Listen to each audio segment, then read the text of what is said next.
Now joined by Troy head coach Scott Cross, who advanced to his second NCAA tournament as a head coach tonight, his first since 2008. Scott, it's great to see you, man. Congratulations on the win. Where are you filming out of? Are you getting a team dinner there? Looks like, what is that, a Buffalo Wild Wings behind you? We're at sidelines here in Pensacola Beach. We wanted to kind of soak up the moment a little bit. Don't want this night to end for sure, but the guys are just now getting something to eat, and they just saw their highlights on, I would assume, I think it's ESPN, and they were hooping and hollering, so it was a pretty great moment for the guys. I don't know. They might have been celebrating that you were on the field of 68 after dark, Coach. That too.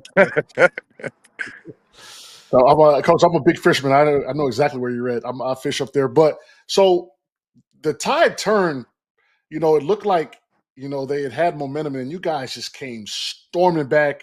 I mean, you had them flustered. What changed in the game?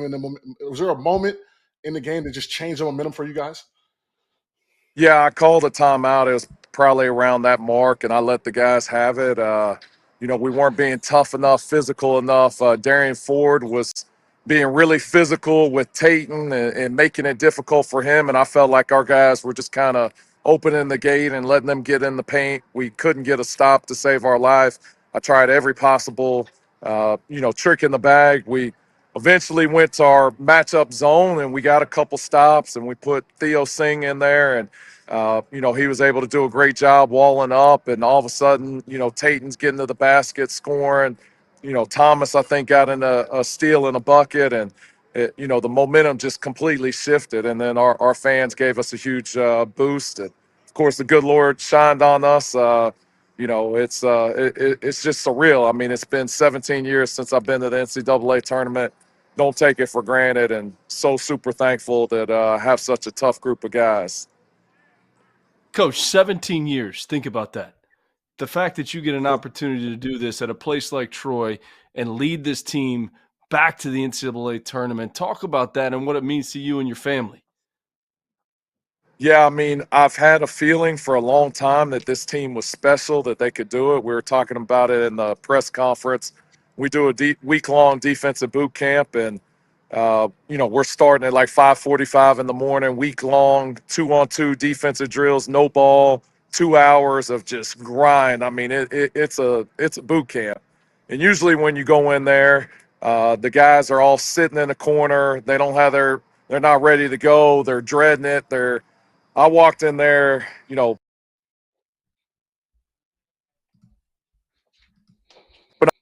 was like, whoa, this is special. This team's different than any other team that I've been around. And I knew they were special at that time, and then you get glimpses throughout the year. But I would say, the last 2 or 3 weeks, our guys have really grown together and become closer. They've been on the same page. I think guys just finally understand it may not be my night tonight, but I can always play great defense. I can rebound and just let the chips fall. And when we do that, we're really, really tough. And, what an amazing week this week has been. It's hard to put it in words. Well, Scott, I can tell you this. I'm going to be the biggest Troy basketball fan for as long as you guys last in the NCAA tournament, because you are the first coach we've had that's, one, willing to step out of the sidelines to come here and do an interview, and two, is holding the phone yourself. How is your shoulder feeling right now? I know it's burning.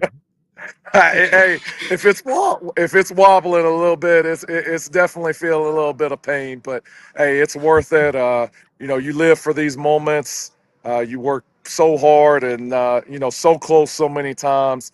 I'm just, like I said, so very thankful to the good Lord that we're able to, get a taste of the NCAA tournament. The one time that I did go was one of the best weeks of my life, and I'm just so thankful that I'm able to share it with these guys on this team that have given so much to the program and to our university. And it's definitely something that I'll remember the rest of my life. All right, I got one more for you, then we'll let you get back to your wings or whatever we got in sidelines, okay?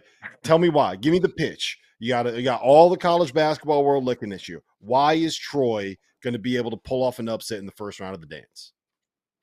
Because we're going to get more shot attempts, 10 more shot attempts than whoever we play, because we offensive rebound as good as any team in the country. We're 5th in the country at offensive rebounding.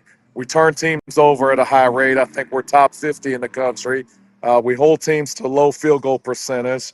We got a dynamic playmaker in Tatum Connerway. We got a dude in Miles Rigsby and Thomas Dowd and Jackson Fields and just guys all the way around. We've got 11-man rotation. Like we get to the free throw line at one of the highest rates.